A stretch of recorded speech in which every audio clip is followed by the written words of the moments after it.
just don't know why everybody doesn't do it.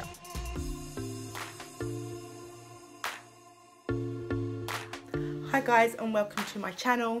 So today's video is about time saving and time maximising tips for new mums, and obviously just for mums in general if you haven't really kind of nailed down your time management as of yet. But really I found that I kind of struggled at first with not finding time, but managing my time when I first had my baby.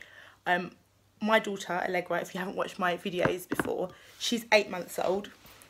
She is literally, she has got so much energy, she hardly sleeps. So at first, when I was, you know, a new mum trying to head out on play dates and stuff like that, I would panic if anybody would say to me, let's meet before 12 o'clock, because I physically could not get out of the house before 12 because Allegra didn't sleep. When everybody else's babies was having their morning naps and the mums would use that time to get ready to head out, I wasn't able to even optimise that time because there was no morning naps. I had to do everything with her awake. So when I say to you that when I first had Allegra I had no time, I literally mean no time, not even nap times to make the most of. Now obviously she's a bit older, she's 8 months now, and I feel like I've kind of been able to master a bit of time management and how to like really optimise and maximise the time that I do have. I don't have loads of time. Now I have a bit more time because she's at nursery 2 days a week, but it's all about making the most of the time that you do get, because of course being busy and having no time is literally, it's honestly just a state of mind. We always have time. It's about what we do with that time and how to really spend it efficiently. Tip number 1. Now most people love classes, don't they? Let's be honest. As women, we prefer classes than going to the gym and weight training and sitting on the cross trainer for half an hour and the treadmill for half an hour.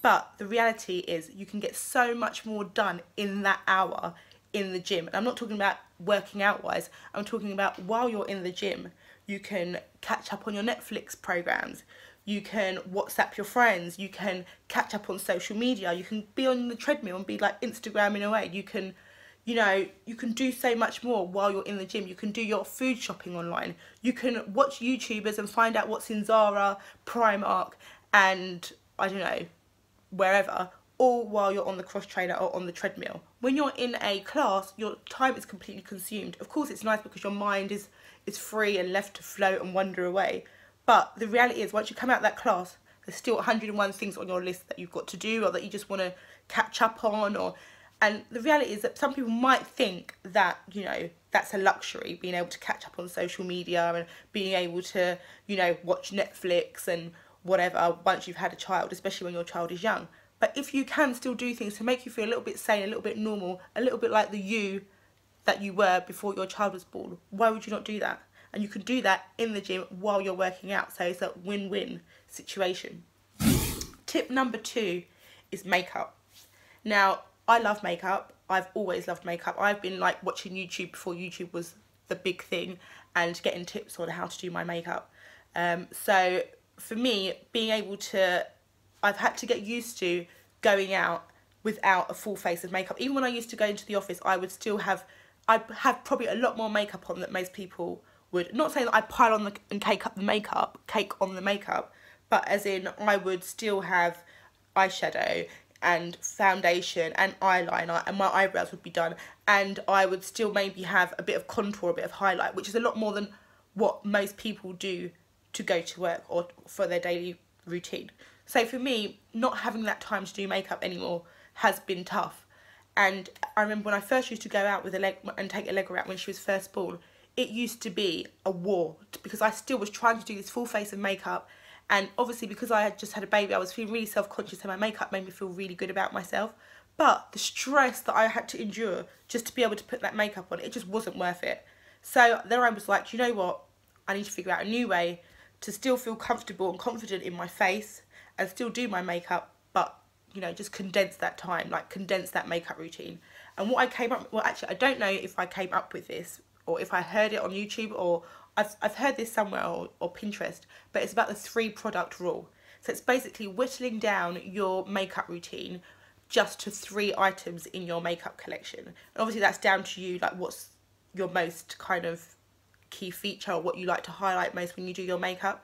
But I think you could easily, I say you because I've really struggled to do it, but I have aimed for using just my eyebrow pencil, because my eyebrows are now my thing more so than my eyeliner. I used to be a massive liquid liner girl. I still have got liquid liner on now, if you can see, but now I'm definitely more about my eyebrows. My eyebrows will be done every day, even when I'm on the school run. So eyebrow pencil, my concealer, because my daughter does not sleep through the night. She wakes up at least 2 or 3 times every single night without fail. So my bags are serious. They are black. So again, underneath my eyes, I always have concealer, and then I will just do something on my lip. Of course, you don't have to do those 3 items. You could do eyeliner, and then foundation and a blush or something like that. But it's just basically so you give yourself the definition of your eyes, something to correct your complexion, and something to add a pop of colour, and that can be lipstick or blusher or whatever it is that you wear. I personally don't wear blusher on a daily basis, but I will always want something on my lip, something on my face, and my eyebrows always need to be done. So that is my tip number 2. Tip number 3 is wardrobe. Now, again, if you're like me, I used to work in the fashion industry. I'm still very in love with fashion. I still consume a lot of fashion on YouTube and Pinterest and magazines. And the point is, I still love fashion, but fashion does not necessarily mean excess. And for me, I've always loved fashion, but I've always loved options and choices, and having a wardrobe of abundance, like piling out of my wardrobe. I have like 3 wardrobes, and that's 1 wardrobe in my house, 1 wardrobe in my parents' house, and another wardrobe in my parents' other house. So I've literally, as I've been moving around for the past, I don't know, I've not lived with my parents I've got a wardrobe in every house that I've ever lived in, basically.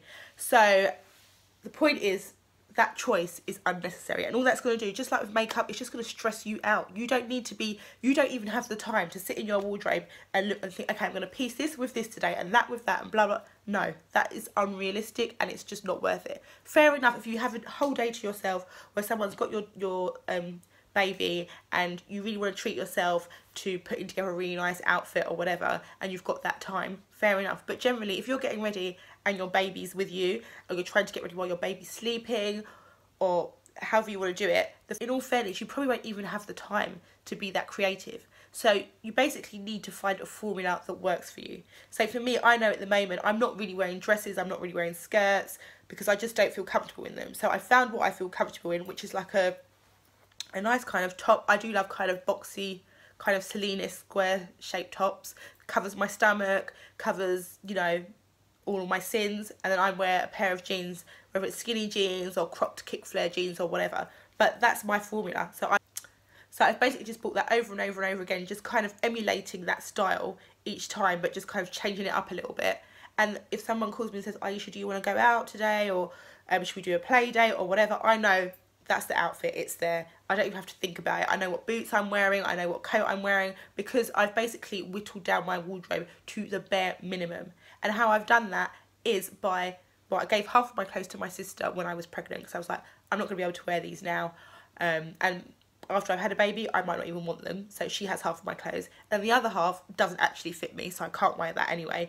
And the stuff that is in my wardrobe that is just extra noise that I know I don't feel comfortable currently wearing, I've basically pushed out of my eyeline. So all I see now are the key items that I'm really going to be wearing on a daily basis, or for my new lifestyle as a mum. And I can do a post more about kind of wardrobe management and how I have personally whittled down my wardrobe and really kind of streamlined it. And that's something for me that has been a massive achievement, because I am someone who has always been in abundance. I'm someone that would every week be in Zara. You know, I'm the sort of person that has emails to notify me if something's come back in stock from Zara. I get that email, I click it open, I click buy, I purchase it. I am that person that has always had just shitloads of unnecessary stuff, just because I like variety. The point is, where am I even going with all these clothes? I don't have anywhere to even go. Like, of course I still have, like, I go out, I have my friends, we do stuff, but I'm not getting dressed every single day like I used to. I don't need to have 5 different pairs of boots and 5 dresses in 5 different colours, because it's just not, it's not useful for my lifestyle anymore. And you'll find that once you're on maternity leave, your life will change. You'll be so different that the clothes that once were functional and practical to you won't be anymore. And that's when you kind of start your wardrobe journey again, and you can kind of shop more in line with what you need as opposed to what you love. and also what you feel comfortable with. Tip number 4. This is quite an obvious one, but do as much as you can when your child is sleeping. And be careful of what it is that you do while your child is sleeping. Don't do things that you know you can do while she's awake, because that's a waste of time. Do you know what I mean? That's not you spending your time efficiently. If you know that your child hates it when you cook, or if she hates it when you do your makeup, or if she hates it when you, what else does Allegra hate me doing? I don't know, taking a crap. Do those things. I know it's hard to time everything, but try and do those things while she's sleeping. So for me, I personally, when Allegra's sleeping, I'll do things like, if I'm going to cook that day, I'll chop my vegetables while she's sleeping.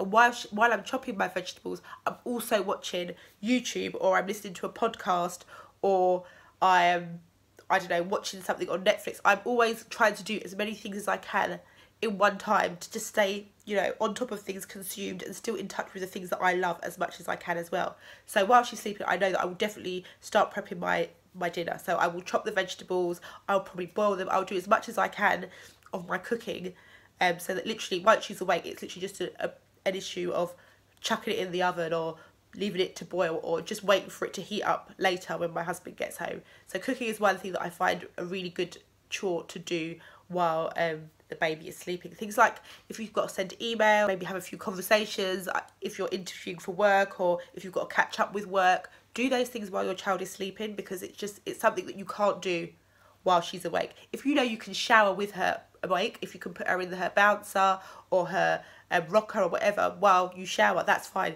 Shower while she's awake. Don't waste that hour or 2 hours or that precious time doing things that you know you can do while she's awake. Just do the things that you can't. Number 5 is shop online. I know this is a really basic one. Obviously, we all know that everybody shops online now. It's no big deal. But I'm not just talking about, you know, going on to ASOS or Zara and doing your clothes shopping. I'm talking about do as much as you possibly can online. So, for example, Amazon. You could go onto Amazon and you can buy so much random stuff, and you can buy it all in one place. If you've got Amazon Prime, you can have it the next day, because sometimes I do just want things instantly after I bought it, which is not always possible. Unless you want to pay like £10 next day delivery, which isn't always worth it. But with Amazon, you've got that in your hands the next day, and you've got a whole array of things. If you want to buy some Ella's Kitchens on Amazon, you can. If you want to buy something from Mamas and Papas on Amazon, you can. If you want to buy some toys, you can. You could get everything that you need. You could even buy like your beauty products. If you want to buy a mascara, if you want to buy something from MAC, you can buy everything in Amazon, that one site, all next day delivery, and you have it with you the next day. I mean, I can't think of anything better. Apart from the fact that obviously Amazon is a little bit difficult for returns.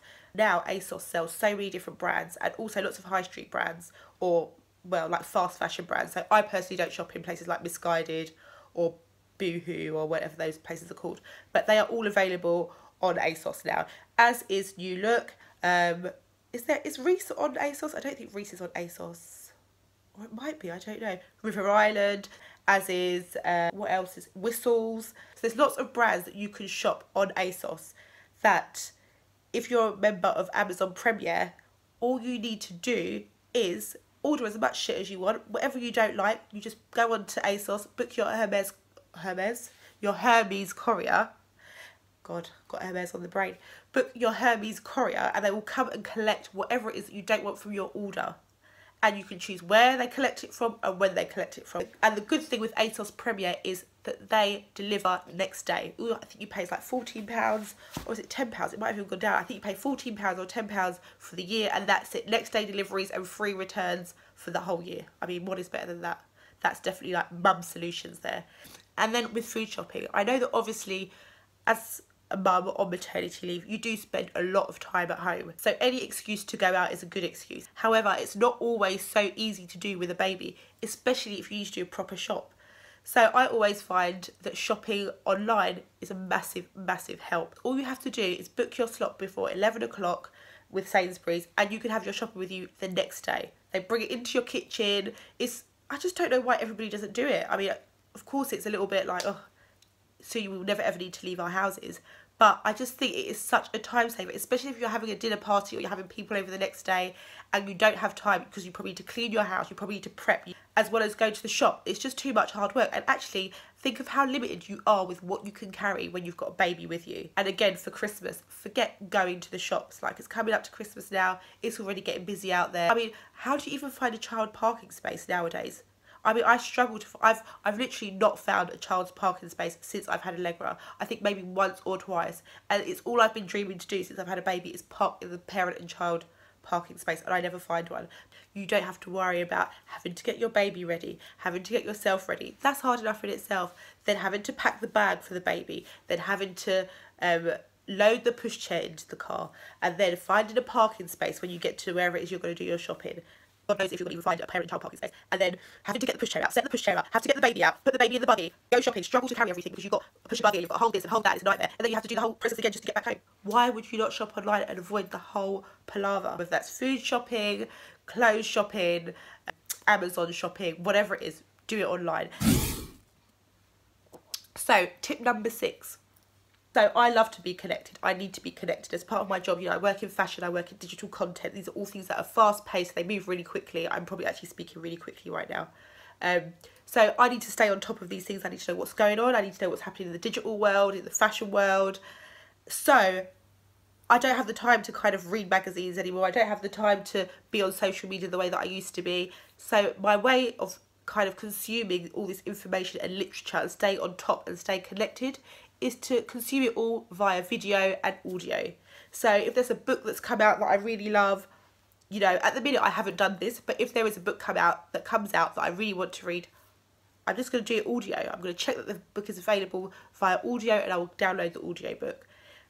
You know, if there's a journalist or a columnist that you love to read in the Sunday papers that you obviously do not have the time to sit down and read anymore, why not find out if your columnist or your journalist has a podcast and, you know, maybe listen to your podcast while you're cooking dinner or while you're driving to nursery or even in the gym. Just find new ways to stay on top of the stuff, stay on top of the information that it is that you would consume before you were a mum. So to summarise, I don't know if people summarise on YouTube, but I'm going to summarise. So I basically came up with these tips for a post for Mumsnet. I was applying for a job with Mumsnet, which I don't think I got because I never heard from them. But it really made me think about how I've changed as a mum and how I've gone from basically having no time and was literally just breastfeeding and that was it, literally just breastfeeding for the first God knows how many months and doing nothing really other than just being a mum, and to where I am now, where I feel like I'm back in the gym again. I'm back on social media again. I'm aware of what's happening in the fashion world. I'm on YouTube. I'm doing this. I'm doing that. And it makes me feel so more well-rounded and so more a complete person, which I felt like I was lacking when I first had Allegra. And of course that's natural because your focus is all about trying to keep this little baby alive. But I do think it's really important to try and be as much as you can the person that you were before you had your child. So I think a few of those tips, they're not necessarily about time saving, like how to warm your bottle in the quickest way or how to you know, get your baby to sleep quickly. They're not really about time saving for your child. It's time saving and time maximising for you, just so you can kind of get yourself back to who you were and be and feel amazing, because now you're not only just your amazing self, but you're also doing something amazing, which is being a mum to somebody. So it's just about combining those so you can feel even better. So it's not about time saving as a mummy, it's time saving for you. I hope you guys enjoyed this video. I hope you found it useful. If you did, please give it a thumbs up. At the moment, my schedule is completely erratic. Generally, I film on Tuesdays or Wednesdays because Allegra is at nursery. But how I'm video editing and posting at the moment is just basically as and when I can. But I'll be posting about motherhood, about fashion, about lifestyle, interior design, all that great stuff that is about, you know, just keeping your life beautiful and cultivated. So if you enjoyed this video, please give it a thumbs up. Subscribe if you'd like to see more videos from me. But guys, it's been great talking to you. I really am enjoying doing this YouTube. I hope you're enjoying it as much as I am. Please look out for my next video and I look forward to seeing you again soon. Thanks for watching. Bye. So that is my tip number, I think that was tip number 3. Sorry, I'm so out of breath. I don't know if you guys know, right, but I'm obviously filming this on my iPhone because I'm a new YouTuber. I will tell you all about me maybe in another video sometime. But I'm a new YouTuber and I don't have an official camera yet. Well, I do have a camera, but I don't have the lead to connect it to my laptop and blah, blah, blah. So I'm filming on my phone. And it's so annoying because literally I was just in my zone and my friend just called me, video cut out, and I had to start all over again.